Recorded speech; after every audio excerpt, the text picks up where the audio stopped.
In earlier tapes in this series, we discussed the protective schemes that are used on generators, transformers, buses, and large motors. In this tape, and the next one, we'll be looking at protection for the lines which connect all of this equipment together. First, distribution lines. The distribution line runs a distance of typically 10 to 30 miles. The conductors may be delta connected, that is, with no neutral, but more often than not, they are Y connected with a neutral running along the same support structures.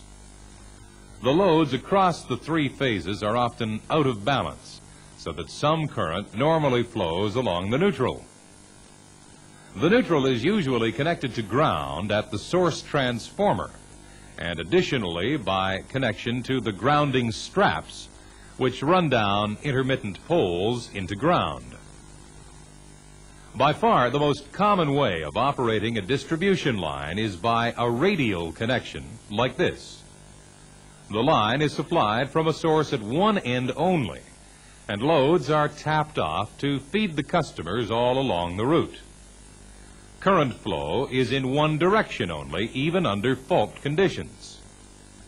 Sub-transmission and transmission lines which carry higher voltage are usually supported on steel towers, although wood structures are still used in some instances.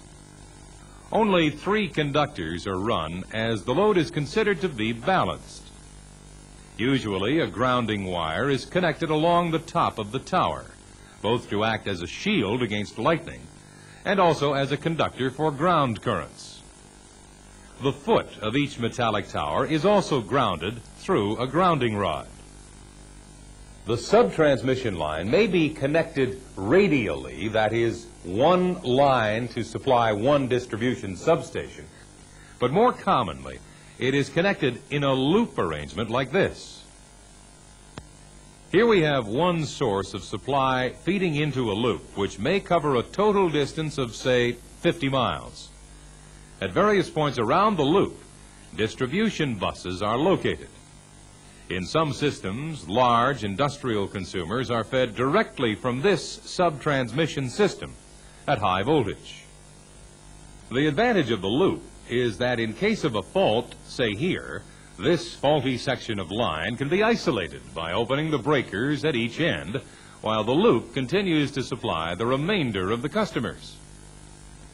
In some loop systems, a further source of supply may be added so as to increase reliability.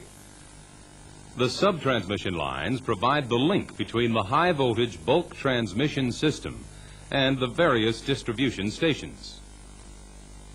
The high-voltage transmission lines usually cover long distances, perhaps up to 500 miles or even more, bringing power from remote generating sources to the areas of load demand. High-voltage transmission lines are also used to interconnect with other power systems, both to supply energy or import energy when needed. For long-distance lines, a very approximate rule of thumb indicates that the voltage should be about 1 kV per mile. Transmission lines normally form part of a complex network which interconnects many lines and buses and also includes several sources of power generation at different locations. As with the loop system, the current in any particular line can, in most cases, flow in either direction according to the configuration and loading of the system. All of this adds to the complication of providing adequate protection, as we shall see.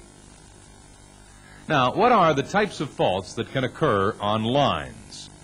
Don't forget that in addition to overhead lines, power can be transmitted on underground cables. Actually, because of the physical protection, underground cables suffer faults quite rarely. One problem can be damage caused by construction machines, perhaps digging into a cable and causing a short circuit. An underground cable could also suffer from insulation breakdown, perhaps due to faulty manufacture, or maybe due to extended periods of overload. In most of these cases, the result will be a short circuit between phase conductors and phase to ground. The vast majority of circuits are in the form of overhead lines, and in this case the most common fault is a flashover caused by lightning. The extremely high peak voltage of the lightning stroke causes a flashover of the line insulator to ground, and once this is started, the fault current will continue to flow even after the lightning stroke is passed. This phase to ground fault will remain as long as power is being supplied to the line. If two conductors are affected by the lightning stroke, then we would have a phase to ground fault. Clearing the fault is important, not so much to prevent damage to the line as to prevent damage to the equipment, that is, generators and transformers, which are supplying power to the faulted line. The protection scheme must be designed and set so as to trip the breakers feeding the faulted line, but to leave the remainder of the system operating intact. You will remember we have already discussed in earlier tapes the need for sensitivity and selectivity of protection schemes. A fault due to a lightning stroke is temporary in nature, because as soon as the circuit breakers are opened, the fault disappears. For this reason, reclosing arrangements are used on the vast majority of lines. This may take the form of a reclosing relay on the feeder breaker, or a recloser switch which is usually installed out along distribution lines. If the fault is a permanent fault, then the breaker will open again and the recloser or reclosing relay will lock out so as to leave the line isolated. So what could be the nature of a permanent fault on an overhead line? Well, one example is the collapse of the line as a result of hurricane or tornado damage to towers. Another weather-related possibility is the formation of heavy ice, which may stretch the conductors and perhaps cause eventual breakage. Another possibility could be, say, an aircraft or other object coming into contact with the conductors. All of these scenarios causing permanent faults are rare and unlikely occurrences.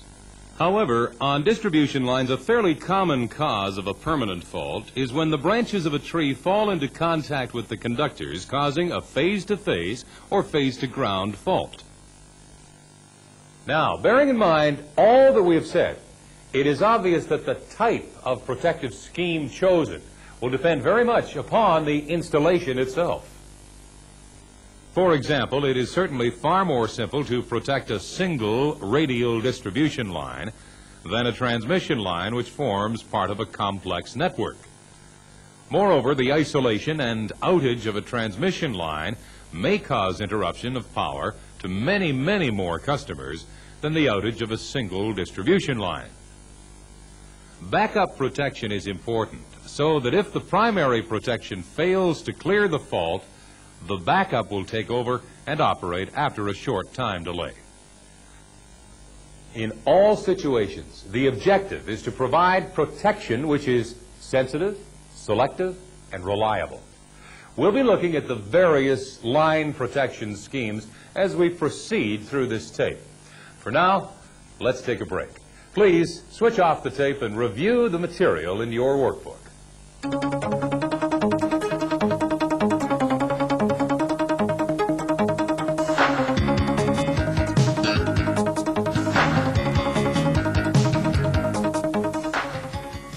Overcurrent relays are widely used for protection throughout the distribution system and in many sub-transmission systems. The time overcurrent relay is very suitable for the protection of radial lines where the fault current flows in one direction only. The inverse time characteristic allows faults downstream to be cleared by local protective devices, usually fuses, before the relay has time to operate. This prevents the relay from opening the breaker, so interrupting all of the customers on the line. On the other hand, if the local protection fails to operate, then the time overcurrent relay would eventually time out and open the breaker to clear the fault. Thus, it acts as remote backup to the downstream local protection.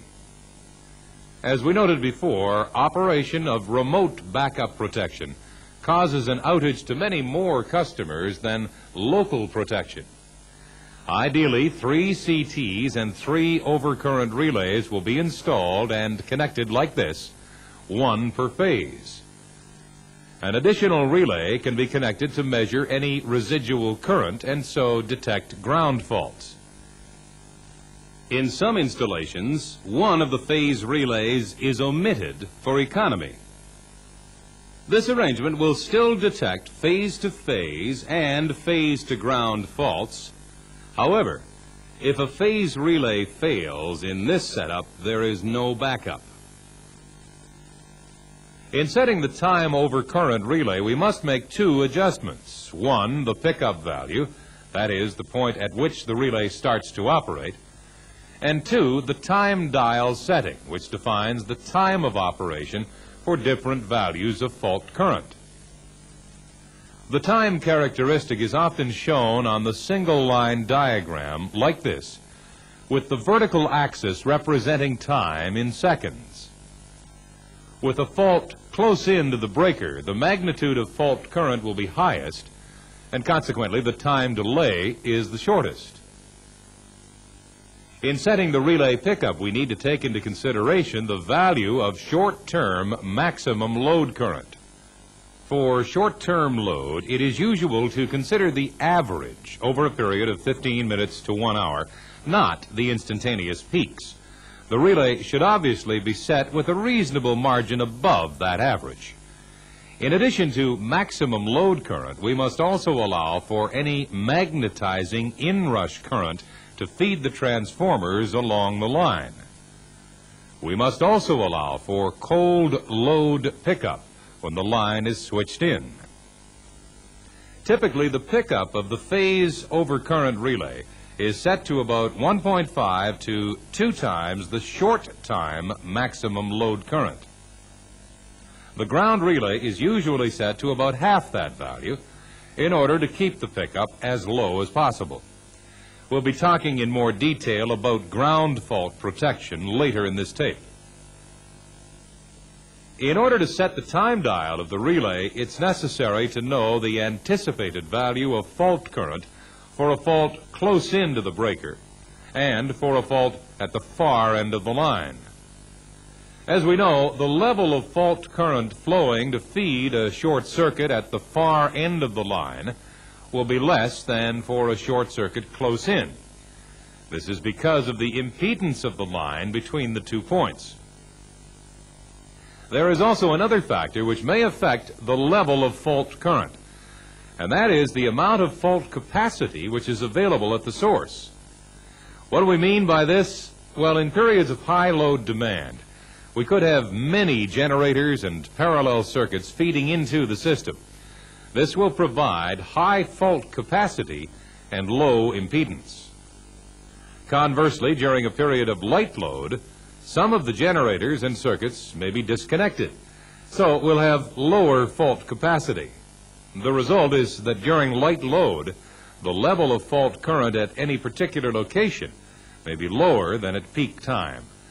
This effect is more noticeable on loop-connected systems rather than on radially connected distribution lines.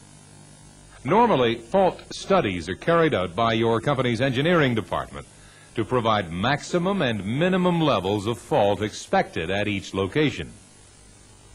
When setting the time dial, we have to take into consideration the minimum level of fault current at the end of the line. We do not want this fault current to flow for an extended period of time and cause damage. In practice, other protective devices such as reclosers and fuses are usually installed along the line, and these are sized for the amount of current flowing in that part of the line. For example, the recloser usually has several settings. The first is instantaneous, 1 time only. The second and third setting have time delay. The fuse is usually rated at 125 to 150% of the short time maximum current. Let's look at an example. This transformer is feeding a radial distribution feeder, which itself supplies several load centers. All of these protective devices, the fuses, the reclosers, and the breaker overcurrent protection, need to be coordinated. First, to protect the transformer from damage due to overload, and secondly, to provide selectivity in isolating the faulty circuit only. For example, a temporary fault out here would cause the recloser to open on its instantaneous setting. It will then reclose after a short time interval, say 3 seconds. However, if the fault were permanent, the recloser would open again, but only after a time interval. However, before that time, the local fuse will operate to isolate the faulty circuit, so the recloser remains closed. This particular branch has no recloser, so a temporary fault out on this circuit would cause the instantaneous overcurrent relay to open the feeder breaker. After a time delay, a reclosing relay would cause the breaker to reclose. After this one reclosing, the instantaneous overcurrent relay is prevented from operation again until a timer times out, usually several seconds. If the fault is permanent and remains on, then the fuse will operate to clear the circuit. Okay, so let's take a closer look at the coordination requirements for this circuit. The characteristics of the various protection devices are plotted on the log-log scale. This shows current along the base in amps and time in seconds along the vertical axis. We are concerned about protecting the transformer, so the first thing to plot is the transformer damage curve. We must make sure that all of the protective devices operate on this side of the transformer damage curve. At these two locations, 65-amp fuses are installed. The characteristic of the 65-amp fuse is shown on the curve. As an example, this indicates that a current of 1,000 amps in this particular circuit will cause the fuse to melt within about 0.3 seconds. This is long before the high current can cause any damage to the transformer. The same applies to the 100-amp fuses located at these two branches. The fuse characteristic is shown here. Let's take a look at the recloser. The minimum trip rating base fault is set at 560 amps. This is just over twice the normal load current at this point. The first trip, that is instantaneous, will trip before the downstream fuse has time to operate if current is above pickup. It will reclose again and wait for the second trip, which is time delayed. The curve is shown here. Now the pattern becomes clear. The recloser still operates in good time to protect the transformer, but it allows the fuses to operate first for downstream faults. If the fuse does not clear a permanent fault, then the recloser will remain open after the third trip and so protect the transformer. If this fails to clear, that is, the recloser remains closed, then the time overcurrent relay on the feeder breaker will operate. This is set for minimum pickup of 720 amps, which is just over twice the maximum load current. The time dial is set so as to provide a time delay of at least 0.2 seconds over the recloser. There is yet further protection if all of these devices fail to operate. The fuses on the high voltage side of the transformer. The transformer maximum capacity is 25 MVA. On the primary side of the transformer, this will result in current of 25 MVA divided by √3 times 115 kV. This is equal to 25,000 divided by √3 times 115, which equals 125.5 amps. Because of the short time overload capability of transformers, the selected fuse rating should be equal to or greater than the transformer full load rating. In this case, a fuse rating of 125 amps is installed. In order to compare the primary fuse characteristics with the other protection devices, we must convert the primary current into secondary values at 13 kV. Each current value must be multiplied by 115 kV and divided by 13 kV. The characteristic is shown here on the curve. Once again, good coordination is provided. The high voltage fuse protects the transformer, but it will only operate if the downstream devices fail to clear the fault. One important point to notice here is that two curves are shown for the primary fuse. One is the maximum clearing time for any particular current, while the other shows the preheat minimum melt current. Why do we need this? Well, suppose we had a fault, say here, close into the breaker, and the breaker was slow in operating to clear the fault. The high voltage fuse elements would start to melt and become damaged. Before the fuse element melts open, the breaker may eventually open and clear the fault. So now we have a damaged fuse that next time round will probably blow in a very short period of time, long before operation of any of the downstream protection devices. This will isolate many more customers than necessary. In checking coordination circuits, we must always use the pre-melt curve. For now, switch off the tape and review this material in your workbook.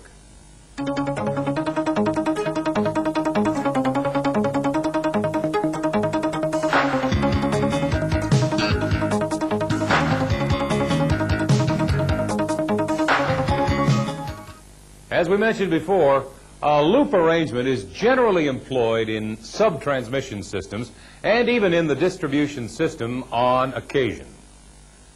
In its simplest form, there is only one source of supply, and the loop is often split, usually at the far end.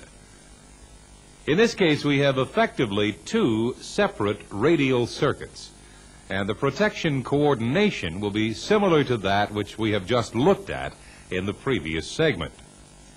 However, in order to provide increased reliability, the loop may be operated fully connected so that current flows in either direction around the loop, depending upon the magnitude of the load at different locations. In a sub-transmission loop, breakers will be located at both ends of each section of line feeding into the various buses. Now, if a fault were to occur, say, at the very end of the loop, at this point, current flows from the source to the fault in a clockwise direction along the upper part of the loop, and in a counterclockwise direction along the bottom portion. The overcurrent relays are set up to be directional with the tripping direction looking into the line. For example, for these breakers, 3, 4, 5, and 6, the directional element will trip in a clockwise direction. At breaker number 2, there will be no need for directional control, as fault current will always flow in one direction only. Similarly, breaker A does not need directional control. However, breakers B, C, D, and E need to be set up with their directional control in the counterclockwise direction. The coordination of the relays must be performed in two stages. That is, first the clockwise loop, and then the counterclockwise loop. For the sake of clarity, we can lay out the clockwise group of breakers in a line like this, starting at breaker 2 and working our way through breakers 3, 4, 5, and 6. For this part of the study, breaker A is assumed to be open. The coordination curves of the time overcurrent relays are shown here. The fastest operation is breaker number 6. As we approach the power source, each relay would be set up with a longer time delay so as to allow the farthest relay to operate first and clear its faulty section of line. For example, look at a fault at the end of the line. If breaker 6 fails to open, then the relay at this bus location will open breaker 5 after the additional time delay. This time interval between relays at each specific location is known as the coordinating time interval. Generally speaking, the coordinated time interval is set to 0.2 to 0.3 seconds. The minimum pickup of the relay is set, as pointed out in the last segment, at 1.5 to 2 times the short-term maximum load at that part of the circuit. Once the coordinated settings of the clockwise group of relays have been completed, the exercise must now be repeated for the counterclockwise loop. In our example, this would be breakers A, B, C, D, and E, assuming that breaker 2 is open. Both sets of coordination curves can be shown on the line diagram like this. The upper group refers to the clockwise loop and vice versa. Finally, operation of the whole protective scheme should be checked by assuming various fault conditions. This would include all breakers closed on the loop and the application one at a time of a fault at each end of each section of line. The calculated values of fault currents should be used for both maximum and minimum operating conditions. This study may bring to light certain minimum conditions that perhaps do not operate the relays as desired, thereby necessitating a re-examination of the relay settings. Another potential problem is a backup relay that operates too soon and therefore trips out a larger section of the line than would be necessary to clear the fault. To overcome this problem, it may be necessary to slow down the operation of overcurrent relays close to the power source in order to provide the required coordinating time interval. But this means the relay may be too slow to adequately clear close-in faults in its own section of line. The best method of resolving this problem is to install an instantaneous relay set to reach about 70% along its section of line. This means it will trip the breaker instantaneously for line faults which occur up to this point, but it will not operate for faults at the end of the line. We certainly do not want it to overreach and trip for faults in the next section of line. This would cause complete miscoordination. Setting of the instantaneous relay is complicated by the high transient current which exists at fault inception and is determined by the system's X/R ratio. At the instant the fault occurs, the relay may see up to the square root of 3 times more current. In practice, the relay setting is increased so that the relay's instantaneous unit will not overreach its intended set point. For example, on 345 kV applications, the setting is increased by up to 1.5 times. Looking along the line, the set of coordination curves would look like this, where instantaneous overcurrent relays are installed in addition to time overcurrent relays. Clearly, the biggest improvement in relay operation is close in to the power source. The reduction in time for a fault at this location is significant. There is another incidental advantage. The upstream time overcurrent relays can now be coordinated with the downstream instantaneous relays. Thus, the new coordinating time interval is this distance here. So the time curves can be lowered with lower time dial settings, thus reducing tripping times. Where the loop has several sources of power supply, the problem of coordination of overcurrent relays becomes far greater. Particularly problematical is the difference in conditions between maximum and minimum load periods. For example, during minimum load, some of the power sources may be completely disconnected, and this will probably bring about a complete change in direction and magnitude of flow of fault current. For complex systems, such as found on transmission networks, the overcurrent relay is really not adequate, and other types of protection are used, such as distance relays. One definite limitation of the overcurrent relay is that it is sensitive only to current and does not respond to other parameters, such as voltage, for example. But as we know, in case of a severe fault close to the power source, quite often the voltage falls to a very low level. As a result, the level of fault current may be below the pickup setting of the overcurrent relays.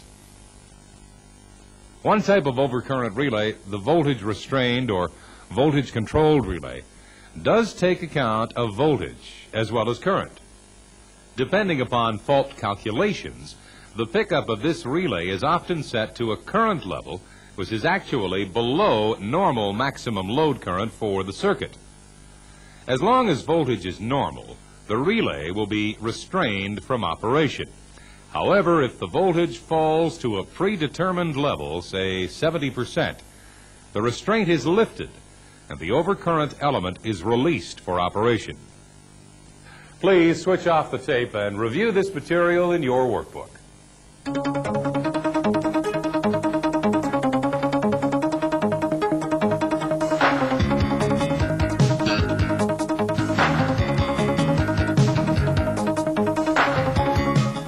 The most common form of protection against ground faults on a line is by the use of overcurrent relays, both instantaneous overcurrent and time overcurrent. The ground overcurrent relay is usually connected like this. If a ground fault occurs on one of the lines of the three phases, a high current will flow along the line to feed the fault. The CTs are Y-connected. Therefore, the difference in current flow along the three phases will be registered by the overcurrent relay, which is connected in the common neutral. It is really measuring zero-sequence neutral current. In setting the pickup for this relay, we must bear in mind the type of circuit in which it is installed. For example, if this is a radial distribution line, then it is probable that there is a certain amount of unbalanced load during normal operation, resulting in current flow through the neutral. Obviously, the relay pickup must be set above this value. On the other hand, there is no need to set the pickup above the level of load current flowing through the conductors, as is the case with a phase relay setting. In order to accommodate these factors, the relay is usually set to operate at between 25 to 50% of the circuit's short-time maximum current. The situation is different where the ground overcurrent relay is installed on sub-transmission or transmission lines. Generally, in these circuits, the loading across the three phases is balanced. Therefore, the relay can be set to a much lower pickup, usually around 10% of the maximum current. In a loop system or complex transmission system, the ground overcurrent relays are normally controlled by directional units. The relay will be allowed to operate when ground fault current is flowing into the line, but the directional element will block tripping if the fault current is flowing out of the line into the next section. This is correct. We need the local breakers to open, but the remainder of the system should remain energized and in operation. We spent some time discussing directional overcurrent relays in an earlier videotape in this series. Perhaps at this point it would be worth your while to review this subject in PSP2, Segment C. As we've learned, for the directional unit to operate, a reference or polarizing quantity is required. For ground fault relays, the preferred method is by current polarization obtained by locating a CT in the supply transformer grounded neutral, like this. From a protective relaying point of view, this is known as a ground source. The circulating ground fault current will flow up the neutral to continue feeding the fault. you will remember that the value of this current is actually the sum of the zero sequence currents in each line. These zero sequence components are all of equal magnitude and are all in phase. This value is often written as 3 times I0, that is 3 times the zero sequence current in one phase. The relay compares the direction of this current in the neutral with the direction of current feeding into or out of the line. When the fault current is into the line, and it also returns up the neutral, the overcurrent relay is allowed to trip, providing that the magnitude is above the pickup setting. Transformer tertiary windings are also used sometimes as polarizing sources. These simple methods of current polarization are not always possible. For example, the neutral of the transformer may not be grounded, or if we are dealing with the delta-connected side, there is no neutral available. In these circumstances, the directional relay would be polarized by voltage, and this is usually obtained from a broken delta connection like this. We have seen this arrangement before in this program. When there is no fault on the line, the sum of the voltages in the secondary will be 0, as the 3 phases balance out. However, when a ground fault occurs on one line, the voltage coil will measure the sum of the zero sequence voltages, which are caused by the out of balance. This can then be used as reference for the directional element. However, this method does have certain limitations and is therefore not always applicable. Why is this?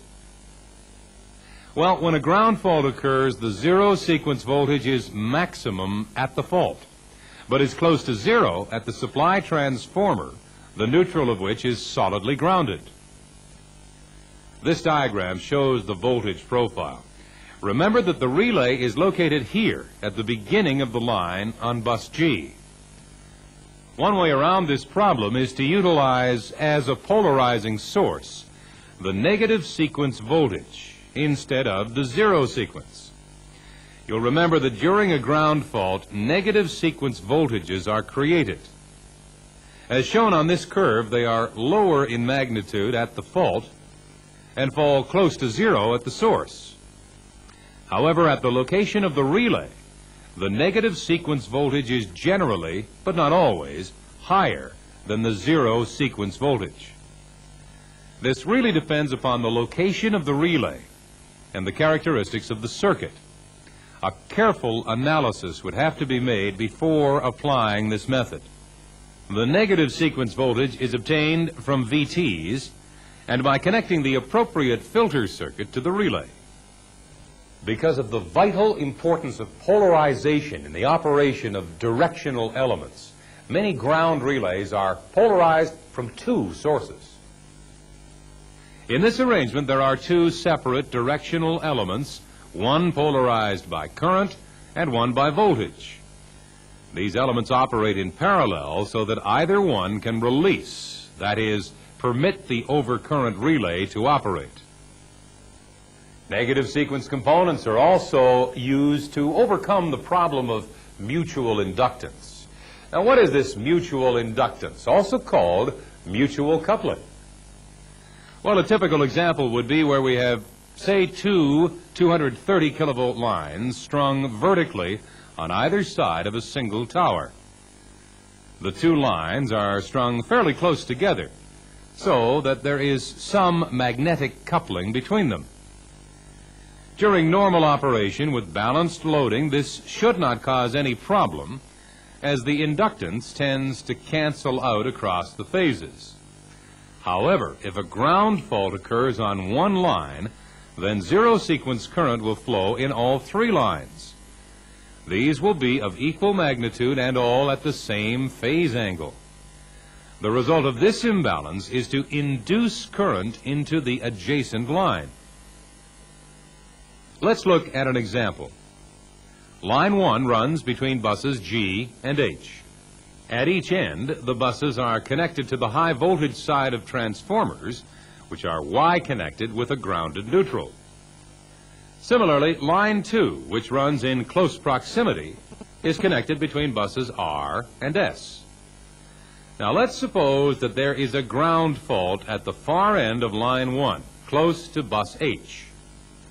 The zero-sequence fault current will run along the line down to the fault, to ground, and up through the neutral at bus G. Similarly, at the other end, even though the distance is short, the fault current will flow from bus H into the line, down through the fault to ground, then up the transformer neutral to bus H. In both cases, the polarizing current in the neutral and the overcurrent feeding into the line is in the tripping direction. The directional overcurrent ground relays at G and H will trip the breakers at either end of line 1 and so clear the fault. However, while this is going on, a high value of zero-sequence current will be induced into line 2, and it flows in the opposite direction. In this case, out of the line at bus R, down the neutral, through the ground, returning up the neutral at bus S, and into the line at that end. The directional relay at bus S is in the tripping direction. But what about that at bus R?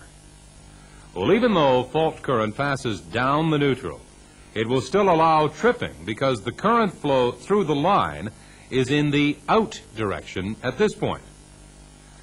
Therefore, the two breakers on this line may be tripped quite incorrectly because of a fault on the other line. The problem of over-tripping due to mutual induction is difficult to analyze. In any situation, many factors, including circuit spacing, line length, open breakers, and so on, must be considered. The location of grounding rods and mats, as well as ground resistance, is also involved. The problem at bus R is the reverse direction of current in the neutral to ground. Perhaps the directional elements would operate better if we had voltage polarization instead.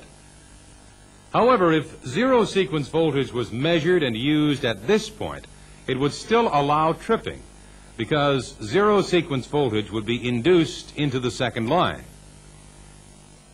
Remember, zero-sequence components are all in phase while the negative phase components are equidistantly spread across the three phases. So the magnitude of induced negative sequence voltage is extremely low and therefore should not interfere with voltage polarization using negative sequence components measured on line 2. Of course, application of negative sequence polarization would not prevent opening of the breaker at bus S, because here the current is actually entering the line, that is, in the tripping direction. In this particular scheme that we're studying, another method of preventing breaker R from opening would be by paralleling the neutrals of the transformers at R and G to a common ground connection, if they are close enough together. The current passing up the neutral would be greater than the induced current passing down the neutral, and therefore polarization of the directional relay at bus R would be correct. Another solution is to use mutual compensation CTs, which remove, that is, cancel the induced current in the CT secondary circuit to the ground relays. The problem of mutual induction must be considered when we're analyzing incorrect operation of relay protection schemes. Many times, the only way to resolve this problem is to set the overcurrent relays higher than desirable. In coordinating and calculating relay settings, all of these many and varied factors must be taken into consideration. For now, let's take a break. Please switch off the tape and review this material in your workbook.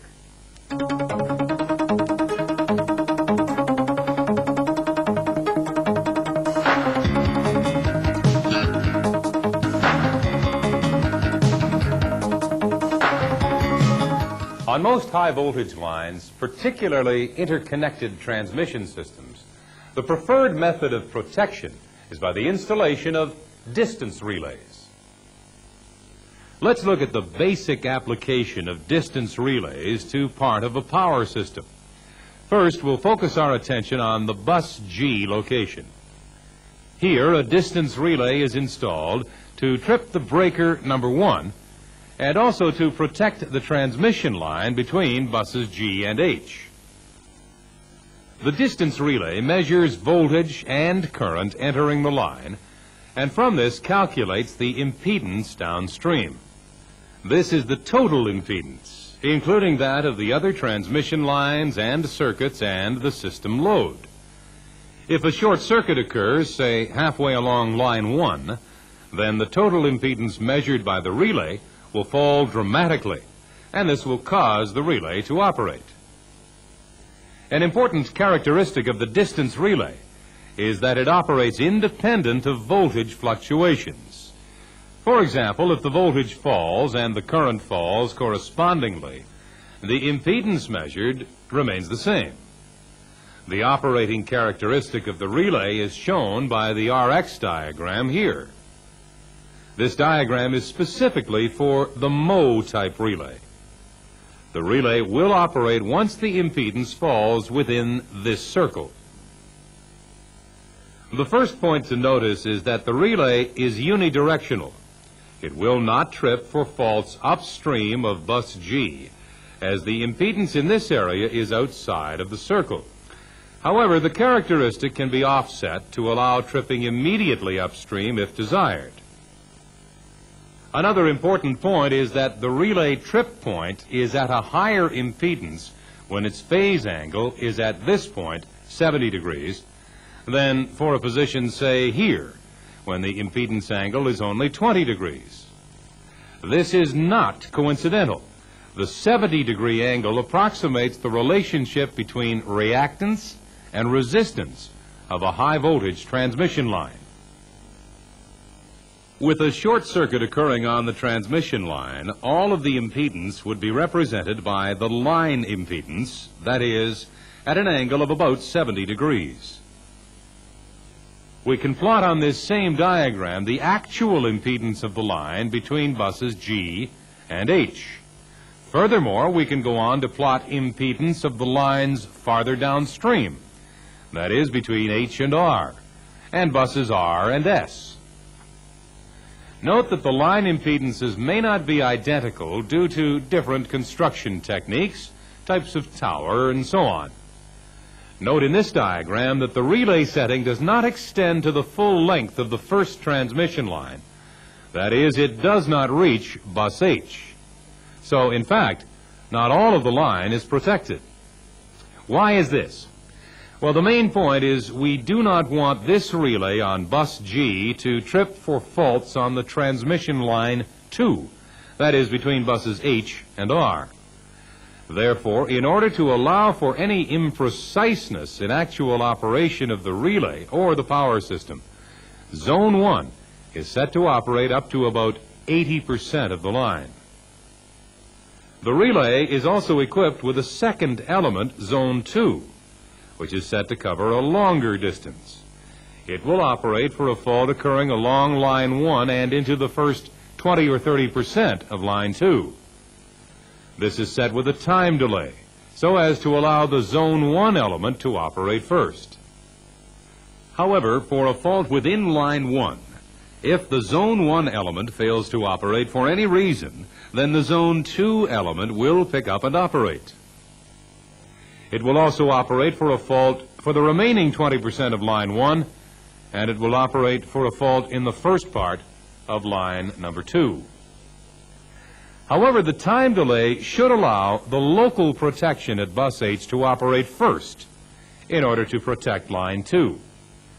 The coordination diagram here shows Zone 2 stretching from bus G and into line 2. Similarly, the relay is equipped with a third zone of protection, which stretches into line 3. This is set with yet a longer time delay. At bus H, we'll have a similar distance relay installed to operate breaker number 3 and protect line 2, and again on succeeding buses. But what about breakers 2, 4, and 6? In this case, we want the relays to operate for a fault in the opposite direction to that just studied. For example, at bus R, a distance relay will be installed to measure voltage and current entering transmission line 2 through breaker 4. The zone settings will be similar to those we have already looked at, but in the opposite direction, of course. Now, for example, if a fault occurs 50% along transmission line number 2, the distance relay at R, first zone, would trip out breaker 4 without time delay. At the same time, the distance relay at bus H would trip out breaker 3 without time delay, so clearing the fault. If the fault occurred, say, closer to breaker 3, that is within the first 10% of the line, breaker 3 would trip without time delay, and breaker 4, zone 2, would trip after a short time delay. We can superimpose the circle diagram for the distance relay which is installed at bus H to operate breaker 2. All of these diagrams are included in your workbook so that you may give more time to study them in detail. Unfortunately, most of our high voltage protection is not that easy because the system is more complex. For example, it is probable that at bus H there will be additional transmission lines connected, some of which may be connected to other power sources. Let's now look at the case where there is a fault, say 20% along line 2. This just falls within the protection area of zone 2 of the distance relay at bus G. However, in this situation, current is also feeding into the fault from line 3, as there is a power source connected. The result is that slightly less current will flow along line 1 to feed the fault. So the impedance relay will sense that the fault is of higher apparent impedance and therefore farther out along the line, probably outside of the zone 2. Therefore, this relay would no longer provide backup for this particular fault. This condition is known as underreaching. The relay thinks that the fault is farther out and beyond its reach, and it does not operate. Another problem occurs where the lines out of bus H, for example, are of different lengths. In this example, once again, consider the distance relay at bus G. Its zone 2 is set to trip for a point 50% along transmission line number 3, that is 100 miles from bus H. However, line number 2 is a short line of 80 miles in length from bus H. You can see the problem. The relay at G reaches beyond line 2 and into line 4. This will probably result in miscoordination with local relays. This is known as overreach because zone 2 of the relay responds to faults way beyond the normal required operating distance. For this reason, zone 2 relay is usually set to operate closer in, say 20 to 30%. Even the first zone can be difficult to set under certain circumstances. For example, the transmission line may feed more than one bus or terminal, as shown here. The tap to bus R is located fairly close to bus G. The impedance of this portion of the line, here, is only 2 ohms, while the remainder of the line is 8 ohms. The section of line to the bus R is quite short, having an impedance of only 1 ohm. Now, let us consider the distance relay, which is located at bus G. If this is to cover 90% of the transmission line, it will be set to operate when impedance falls below 90% of 10 ohms, that is 9 ohms. But look, the total impedance from bus G to bus R is only 3 ohms. So the high-speed Zone 1 protection would operate for a fault downstream of bus R, or in other words, it would reach into the feeders here. This would certainly cause miscoordination as the breaker 1 may well open before the local protection had time to operate on the feeders. So the answer here is to set up the protection for the impedance of the shortest distance. That would be 0.9 times 3 ohms equals 2.7 ohms. This is not good either because it only provides high-speed protection for 27% of the transmission line. The remainder would have to be covered by Zone 2 protection with its time delay. Another problem can occur with a tapped line where there is a path for current to flow between the two buses, like this. Now, in the case of a fault at this point, current will flow through breaker 1 and along the line in this direction. But if the impedance of this tapped circuit is very low, current may also feed through the tapped line out through breaker 3 and in again through breaker 2 to feed the fault. In this case, the distance protection relay at breaker 3 would not operate, as it would reckon the fault to be upstream of the line. Only after breaker 1 and breaker 2 had tripped would this protection operate to trip breaker 3. So we can see that multi-terminal lines and tapped lines provide certain problems for the application of distance relays. Generally speaking, these types of circuits are best protected by pilot relays. We'll be discussing this type of protection scheme in the next tape. Distance relays are in widespread use throughout the transmission system to protect against phase-to-phase faults. They are also used for protection against ground faults. Where ground faults are concerned, we have to consider the effect of ground resistance on the measured impedance. The flow of current through the earth will encounter resistance. Furthermore, the arc which accompanies a ground fault is resistive. The effect of all this is 1, to raise the fault impedance, and 2, to reduce the phase angle from, say, 70 degrees, the line impedance, down to perhaps 25 or 30 degrees. Thus, the impedance may well fall outside the operating circle of the conventional Moe relay, and consequently not operate to clear the ground fault. The best way to overcome this problem is to install a reactance relay. Instead of impedance, this relay measures reactance only, and is therefore independent of the fault resistance. If the measured reactance falls below the set point, the relay operates. The set point is shown by this horizontal line. In some relays, 2 zones of protection are provided by reactance measurement, and third zone backup is covered by a Moe element. This Moe element also ensures that the relay operation is unidirectional. We've seen that remote backup protection is provided by careful coordination of the relays. On high voltage systems, local backup is also provided by installing additional protective relays and also by duplicating the tripping circuits of the breakers. I recommend right now that you inspect and review the line protection schemes that are installed on your own power system. Note the settings of the relays and discuss this with your supervisor. Please switch off the tape now and review this material in your workbook.